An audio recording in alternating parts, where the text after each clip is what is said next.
Hello बच्चों, मैं आज आप लोगों को इंटरमीडिएट के सिलेबस से भौतिक विज्ञान का 7वां भाग लेके आया हूँ। इस 7वें भाग में इस हेडिंग को क्वेश्चन के टाइप कैसे पूछेगा, कैसे क्वेश्चन बना के पूछेगा, उस क्वेश्चन को मैंने बोर्ड पर लिखा है। देखिए क्या क्वेश्चन है। किसी गोलीय पृष्ठ पर प्रकाश के अपवर्तन का सूत्र लिखिए और इसकी सहायता से पतले लेंस की फोकस दूरी के लिए क्या करना है। 1/f बराबर एक कोष्टक में n-1, एक कोष्टक में 1 - r1 - r2 स्थापित करना है। आपको इस फार्मूले को सिद्ध करना है। और एक चीज, इसी क्वेश्चन को इस तरह भी पूछ सकता है। कैसे पूछेगा ये ध्यान दीजिएगा। क्या पूछना है इसको, यदि लेंस के दोनों ओर माध्यम समान है तो पतले लेंस द्वारा प्रकाश के अपवर्तन का सूत्र स्थापित कीजिए। एक क्वेश्चन दूसरी तरह पूछेगा तो मैंने इस क्वेश्चन को बोर्ड पे लिख दिया। ठीक है बेटा, अब आगे चलिए। हेडिंग क्या डालेंगे, पतले लेंस द्वारा प्रकाश के अपवर्तन का सूत्र। जबकि लेंस के दोनों ओर का माध्यम कैसा है, समान है। जब माध्यम समान है तब आपको इस फार्मूले को सिद्ध करना है। ऊपर जो लिखा गया है, formula for refraction through a thin lens when medium is same on both side of the lens, यही आपको सिद्ध करना है। इसको समझने से पहले आपको मैं एक फिगर बना के दिखाऊंगा। फिगर इधर बना देते हैं, साफ साफ आपको दिखाई देगा। ये ध्यान दीजिए, एक पतला लेंस ले लिया गया। ये देखिए, ये पतला लेंस एक एल हो गया ना बेटा। लीजिए एल हो गया। ये कांच का है, ये सघन है, ठीक है। ये माध्यम आपका 2 है, माध्यम 2 है और इसका अपवर्तनांक n2 है। इतना आया। अब चलिए, लेंस के प्रकाशिक केंद्र से मतलब बेटा बीचों बीच से एक रेखा गई। इस रेखा का नाम होता है मुख्य अक्ष। इस रेखा को क्या पढ़ते हैं, मुख्य अक्ष पढ़ते हैं। मुख्य अक्ष हो गया। अब ध्यान दीजिए, इसके 2 पृष्ठ हैं। एक इधर से देखिए, एक इधर से। तो एक पृष्ठ ए है, एक पृष्ठ ए है। पहला पृष्ठ ए है तो इसका ध्रुव P1, दूसरा पृष्ठ ए है, इसका ध्रुव P2। यहां ध्यान देना, ए दूसरा पृष्ठ है तो इसका जो वक्रता केंद्र होगा वो C2 होगा। ये पहला है बेटा, इसका वक्रता केंद्र किस तरफ होगा, C1, इस तरफ होगा। ये है आपका C1। इतना आया। ये जो लेंस है इसकी मोटाई स्मॉल t है, मतलब इसकी चौड़ाई स्मॉल t ली गई है। इसके बाद लेंस के मुख्य अक्ष पर एक बिंदु O है। क्या है, O है। बिंदु O पर एक प्रकाशिक वस्तु स्थित है और इस प्रकाशिक वस्तु से प्रकाश की किरणें चलती हैं। जो लेंस से अपवर्तन होता है, लेंस से अपवर्तन के पश्चात इस पृष्ठ से मतलब पहले पृष्ठ से इस वस्तु का प्रतिबिंब मुख्य अक्ष पर स्थित बिंदु I' पे बनता है। हो गया। अब इस पृष्ठ से यानी पहले पृष्ठ से P1 ध्रुव से वस्तु की दूरी क्या है बेटा, u है। हो गया।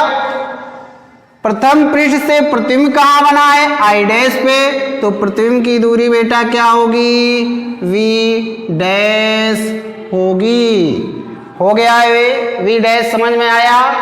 अब आगे देखिए, अब ये जो I डैश बना बेटा दूसरे इस वाले पृष्ठ के लिए, जो ये हमने रेखा पारी इस वाले पृष्ठ के लिए, ये क्या है, किसका कार्य करेगा, वस्तु का कार्य करेगा। और जब ये वस्तु का कार्य करेगा ध्रुव P2 से इसकी दूरी क्या लिखेंगे, ये ध्यान दीजिएगा। कहां से बेटा, यहां से। लेकिन ये दूरी हमें नहीं मालूम है, तो मालूम क्या है, मालूम हमें ये है कि पहले पृष्ठ से उस वस्तु की जो दूरी है I डैश की, जो किसका कार्य कर रहा है, द्वितीय पृष्ठ के लिए आभासी वस्तु का कार्य कर रहा है। अब इसकी दूरी यहां से v डैश है और इसकी मोटाई स्मॉल t है, तो v डैश में से t घटा देंगे तो v डैश माइनस t। दूसरे पृष्ठ से वस्तु की दूरी अब क्या हो गई, I डैश। द्वितीय पृष्ठ के द्वारा I डैश का प्रतिबिंब, अब देखिए A बनता है I और ध्रुव P2 से इसकी दूरी क्या है, v है। हो गया। अब आगे देखिए, ये वायु है, इस तरफ का माध्यम वायु है, ये विरल है, इसका अपवर्तनांक n1 है। इस तरफ भी वायु है, इसका माध्यम क्या होगा आपको पता है, ये माध्यम 1 है, ठीक है। और ये भी माध्यम क्या है आपका बेटा, 1 है। हो गया। इसका अपवर्तनांक n1 है, इसका अपवर्तनांक n2 होगा। तो फिगर शायद समझ में आया होगा। अब ध्यान दीजिए, ये C1 है, तो इस प्रकाशिक केंद्र से इस पहले पृष्ठ पे लंब डाल दीजिए, ये लंब हो गया। और ये क्या है, इससे इस पे आप लंब डाल दीजिए, हो गया। ये देखिए, इसके बाद अब आप क्या लिखेंगे, इसकी रचना कैसे लिखेंगे उसे ध्यान दीजिए। माना एक पतला लेंस L है जो कांच है और जिसका अपवर्तनांक n2 है। हो गया। इसके बाद इसके बाईं ओर और दाईं ओर का माध्यम समान है, जिसके अपवर्तनांक क्या है बेटा, n1 है। बाएं तरफ का भी और दाएं तरफ का भी दोनों का अपवर्तनांक क्या है, समान है। इसकी वक्रता त्रिज्याएं R1 और R2 है और लेंस जिस पदार्थ का बना है उसका अपवर्तनांक n2 है। इतना हो गया। अब आगे देखिए, नई लाइन से क्या लिखेंगे, ये लिखेंगे लेंस के मुख्य अक्ष पर स्थित एक बिंदु वस्तु O है, इससे प्रकाश की किरणें चलती हैं। प्रथम पृष्ठ के द्वारा इसका प्रतिबिंब I डैश पर बनता है। अब यही I डैश इस दूसरे पृष्ठ के लिए आभासी वस्तु का कार्य करता है और दूसरे पृष्ठ के द्वारा इसका प्रतिबिंब बेटा I पर बनता है। हो गया। ये पहला पृष्ठ है P1 से वस्तु की दूरी u है। ये दूसरा पृष्ठ है P2 जो प्रतिबिंब क्या है I डैश बनाता, उसकी दूरी अब वस्तु का कार्य करेगा, ये v डैश माइनस t होगा। हो गया। अब आप ध्यान देंगे निगमन क्या है, यहां से लेंस के अपवर्तन के सूत्र से, लेंस के अपवर्तन के सूत्र से। क्या लेंस के अपवर्तन का सूत्र है? 1n2/v माइनस 1/u बराबर 1n2 माइनस 1/r। ये लेंस के अपवर्तन का सूत्र है। हो गया ये आपको इससे पहले बेटा मैंने निगमन में बताया है। इसी की सहायता से आपको क्या करना है? इस निगमन को सिद्ध करना है। कोई दिक्कत? अब देखिए आगे क्या है। जब एक किसके लिए था, अब यहां पर हम क्या पढ़े हैं? एकांक आयतन के लिए अपवर्तन का सूत्र क्या पढ़े थे? ये ध्यान दीजिएगा। हाँ, तो थोड़ी सी चीजें अगर कहें तो बढ़ा दें, हम बढ़ा क्या सकते हैं? कोई दिक्कत ना हो तो थोड़ा सा बढ़ाएं। चलिए बढ़ाते हैं। इस चीज को अभी नहीं, लेंस के अपवर्तन के सूत्र से नहीं, पहले पृष्ठ के लिए, पहले पृष्ठ के लिए, पहले पृष्ठ के लिए वस्तु की दूरी ये P1 है, ये O है, तो P1O बराबर क्या होगा? यहाँ पे U हो गया, वस्तु की दूरी क्या हो गई? U हो गई। प्रतिबिंब क्या बना है आपका? P1 I', तो इस P1 I' की दूरी क्या होगी बेटा? V। वक्रता त्रिज्या P1 क्या होगा आपका? C होगा, P1C, ये वक्रता त्रिज्या R1 हो गई। इतना आया समझ में? अब ध्यान दीजिए क्या आप लिखेंगे। पतले लेंस के लिए जो सूत्र है वो इस तरह, पहले लेंस के, यहां से लेंस के अपवर्तन के सूत्र से, लेंस के अपवर्तन के सूत्र से, लेंस के अपवर्तन का सूत्र क्या था? 1n2/v माइनस 1/u, फिर क्या? 1n2 माइनस 1/r, यही था। ठीक है, ये आपका फार्मूला था। आप अवतल से सिद्ध किए थे और उत्तल से, दोनों से सिद्ध किए थे। अब एकांक माध्यम के लिए लेंस के अपवर्तन का सूत्र मैंने आपको पढ़ाया, n बराबर 1n2, तो आप वही चीज यहाँ पे रखिए। 1n2 के स्थान पे क्या हो जाएगा? n/v minus 1/u। प्रतिबिंब की दूरी आपकी क्या है यहाँ पे बेटा? v' है, तो v' हो गया। माइनस 1/u वस्तु की स्थिति वही है, तो रहने दीजिए, बराबर यहाँ पे ये क्या हो जाएगा आपका? n-1 बटे वक्रता त्रिज्या r है, तो ये क्या हो जाएगा? R1, और ये आपका पहला समीकरण बनेगा। हो गया। अब आगे देखिए, दूसरे पृष्ठ के लिए, दूसरे पृष्ठ के लिए बेटा क्या है? दूसरा पृष्ठ क्या है? A है, लेकिन अब की बार प्रकाश की किरणें कांच से वायु में जा रही हैं, तो इसका माध्यम बदल जाएगा। माध्यम क्या हो जाएगा?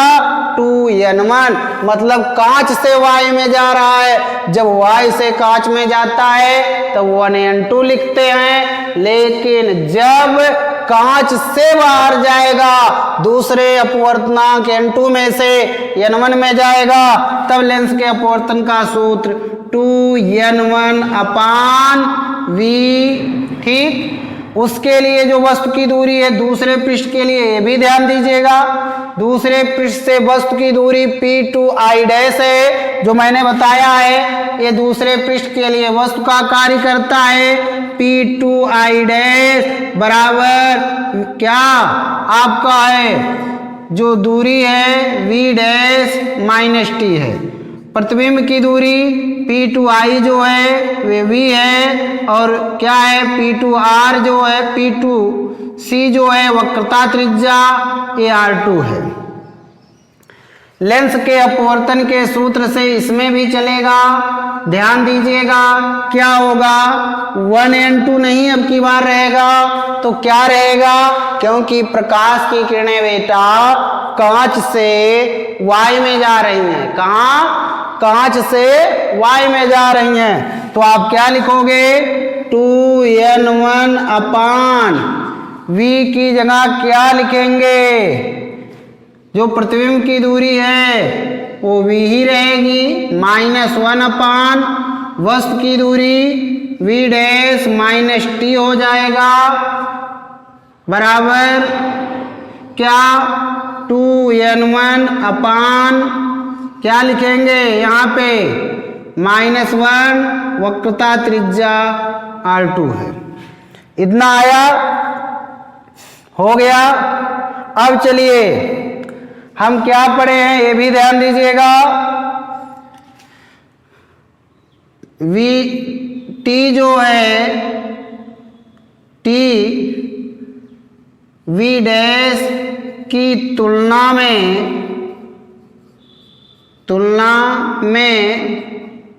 बहुत ही क्या है, छोटा है, ठीक है।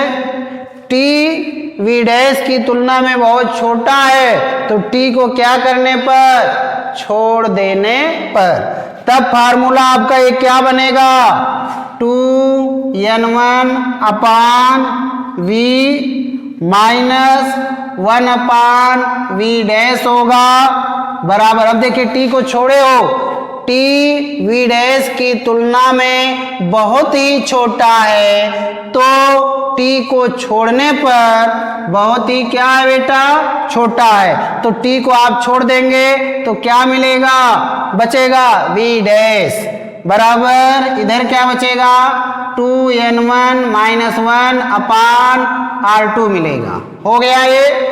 अब जब ये R2 मिल गया तो हम एक चीज और भी पढ़े हैं, 2n1 बराबर 1 अपान 1n2, ये पढ़े हैं 1n2, ये पढ़े हैं। लेकिन एक और भी ध्यान दीजिएगा, 2n1 1n2 क्या होता है, 1n2 बराबर n के, तो हम यहां लिख सकते हैं 1 अपान n। इसको अनुपात में 2n1 को क्या लिखेंगे 1 अपान n अपान v, ठीक, -1 अपान v डैश, बराबर इसको क्या 1 अपान n -1 बटे R2, ये समीकरण आपका दूसरा हो गया। अब समीकरण 2 के दोनों पक्षों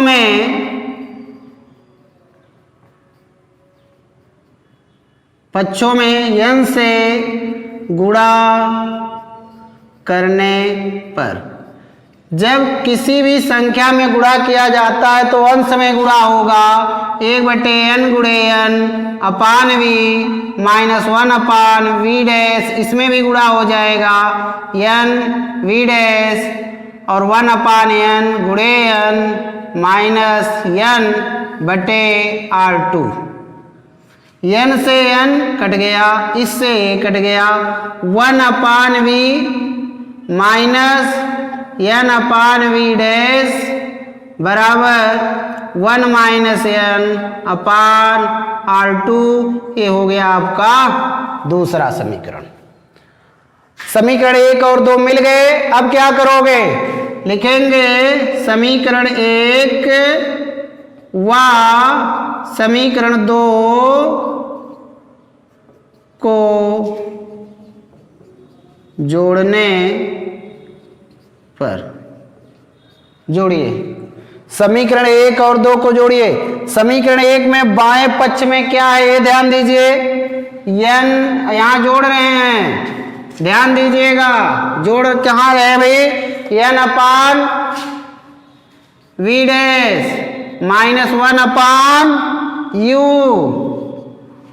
इस तरफ बाएं पक्ष में क्या है, a plus 1 upon v minus n upon v dash. अब दाएं तरफ वाले को लिखिए, क्या है दाएं तरफ में, n माइनस 1 बटे R1 माइनस नहीं ये प्लस है, जोड़ेंगे आप इस चीज को, आप इसमें जोड़ेंगे तो 1 माइनस n बटे R2। ए प्लस में ए माइनस में कट गया, प्लस माइनस क्या हो गए, कट गए, तो क्या बचा 1 अपान v माइनस 1 अपान u। इधर बचा, पहले माइनस n को देखो किस तरह, n माइनस 1 बटे R1 प्लस पहले माइनस n प्लस 1 बटे R2, n माइनस 1 बटे R1 माइनस कॉमन लीजिए तो plus minus minus n minus 1 बटे R2, 1 अपान v माइनस 1 अपान u हो गया। इतना आया समझ में।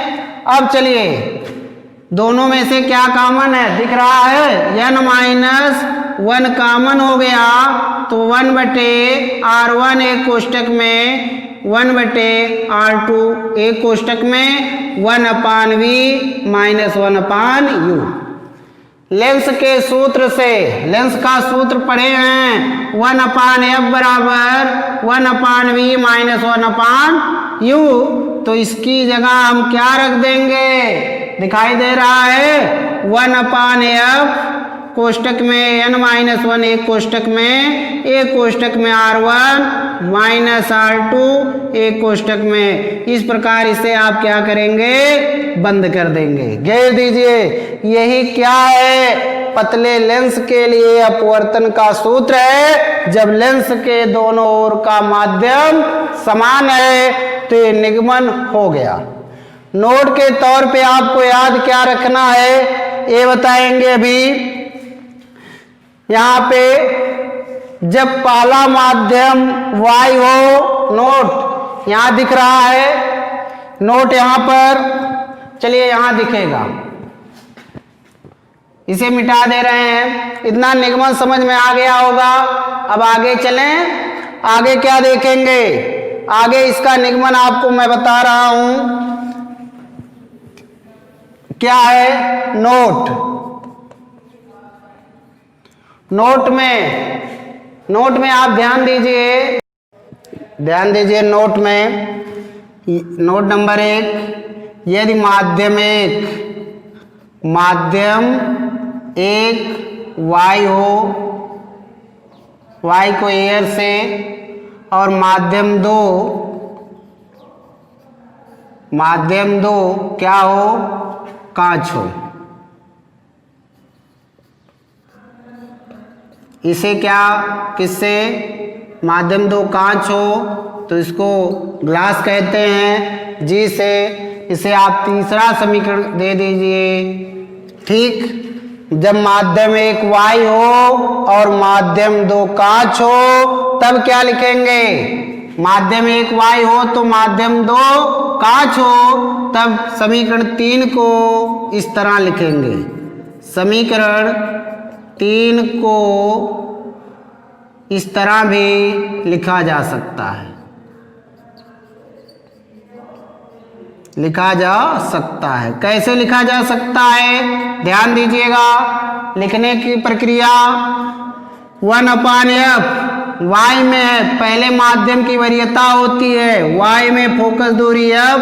अब ध्यान दीजिएगा, जहां n है वहां a n g लिखेंगे -1 और इसके बाद 1/R1 माइनस 1/R2।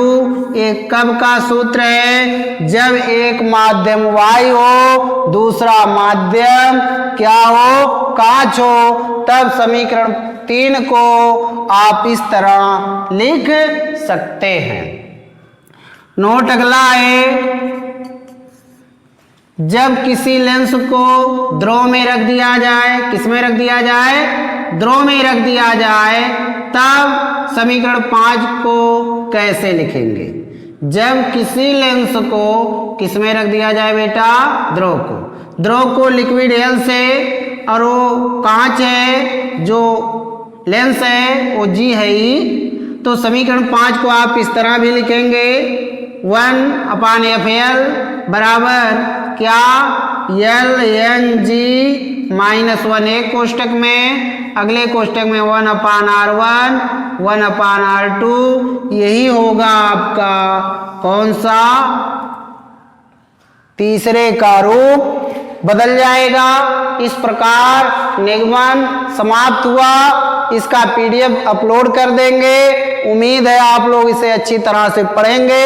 कोई भी दिक्कत आती है तो आप कमेंट बॉक्स में लिखिए। जहां नहीं समझ में आता है आप बताइएगा, फिर उस रीडिंग को मैं पढ़ाऊंगा, चाहे अगला वीडियो हमें फिर बनाना क्यों ना पड़े, लेकिन आपको समझ में आना चाहिए।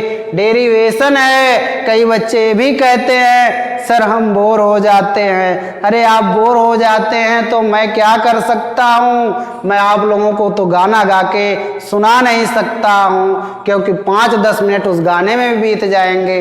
लेकिन क्या करें, हमें गाना आता ही नहीं है, तो हम गाएंगे कैसे बेटा? हमें ये आता है, हम यही आपको समझा रहे हैं। आप पढ़िए, कहीं भी दिक्कत होती है तो आप हमसे पूछिए, मैं आप लोगों को ये सभी चीज़ों को बताऊंगा। बस आज के वीडियो में इतना ही, अब अगले भाग में मिलेंगे। बस थैंक्स।